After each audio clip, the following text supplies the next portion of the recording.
আসসালামু আলাইকুম রহমতুল্লাহ। অনেক ব্যবসা প্রতিষ্ঠানের ব্যবসা শুরু হওয়ার ৩ থেকে ৪ বছর পরে গিয়ে ব্যবসা বন্ধ হয়ে যায়। এটা খুবই দুঃখজনক, কারণ ব্যবসা শুরু করার সময় আমরা সবাই অনেক আশা নিয়ে, অনেক স্বপ্ন নিয়ে শুরু করি যে আস্তে আস্তে এই ব্যবসাটা বড় করবো, অনেক প্রত্যাশা থাকে। বাট এই যে বন্ধ হয়ে যায়, এটা খুবই দুঃখজনক। হলো এই ব্যবসা বন্ধ হয়ে যাওয়ার অনেকগুলো কারণ থাকে।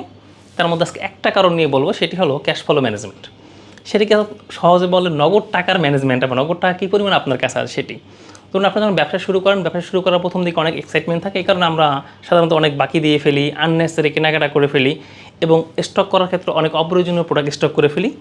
এই দুই জায়গার গ্যাপের কারণে আমার যে মূল ক্যাপিটাল থাকে, এটা কিছুটা প্রোডাক্টে আটকে যায়, কিছুটা মার্কেটে আটকে যায়। আর দিন শেষে আমার পকেট বা আমার ব্যাংক শূন্য যাওয়াতে আমি নতুন সিদ্ধান্ত নিতে পারি, নতুন প্রোডাক্ট কিনতে পারি না, হিমশিম খাই।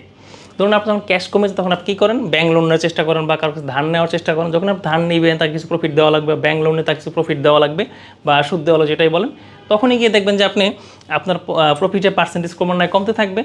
আবার যখন আপনার বাকি দেওয়া শুরু করবেন, ওই টাকা পুরোপুরি আপনার কাছে আসার সম্ভাবনা ক্রমান্বয়ে কম থাকবে, এবং টাকার যে রাউন্ড সিস্টেমটা, এটার পার্সেন্টেজটা কমে। কীভাবে? তখন আপনি 300 টাকা দিয়ে নগদ একটা প্রোডাক্ট কিনে 500 টাকায় বিক্রি করলেন, 15 দিনের মধ্যে টাকাটা আবার রিইনভেস্ট করতে পারলেন। আর আপনার বাকিতে যখন দেবেন, ওই সেই টাকা দিতে দিতে 6 মাস, 1 বছর, 2 বছর লাগাই দিবে, ওই টাকা আপনি রিইনভেস্ট করে 1 ইয়ারের মধ্যে সময় কম পাবেন।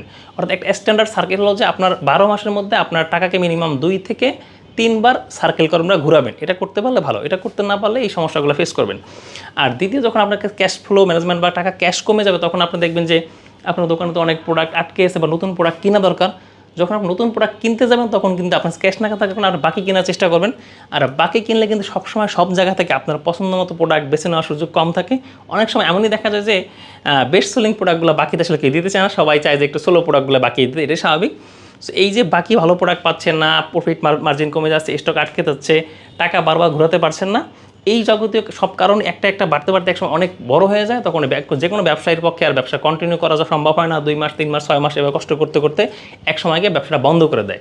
সো আমরা যারাই ব্যবসা শুরু করছি বা ব্যবসা রানিং করতেছি, প্রত্যেকের কাজ হবে যে দৈনিক সেল করতে হবে, দৈনিক প্রোডাক্ট কিনতে হবে, সবই ঠিক আছে। বাট এই যে কেনা এবং বেচার মধ্যে যে টাকার যেই ব্যাপারটা থাকে, দেওয়া নেওয়ার মধ্যে টাকার যেই ব্যাপারটা, এই ক্যাশের যে লিকুইড ব্যাপারটা বা ক্যাশ ফ্লো ম্যানেজমেন্টের যে ব্যাপারটা, এটার দিকে কঠিনভাবে লক্ষ্য রাখবেন, যাতে আপনার প্রয়োজনীয় যে মিনিমাম একটা ক্যাশ যেন আপনার কাছে সচ্ছলভাবে থাকে, যাতে আপনি ব্যবসার নতুন নতুন সিদ্ধান্ত নিতে পারেন, নতুন ডিসিশন নিতে পারেন, বা নতুন কিছু কেনাকাটা করতে পারেন। এই জায়গায় যদি থাকে, তাহলে কিন্তু আপনি ব্যবসা কন্টিনিউ করতে পারেন। আর যে ক্যাশ মূলত আটকে যায়, তাহলে আপনার ব্যবসা কন্টিনিউ করা অনেক কঠিন হয়ে যাবে।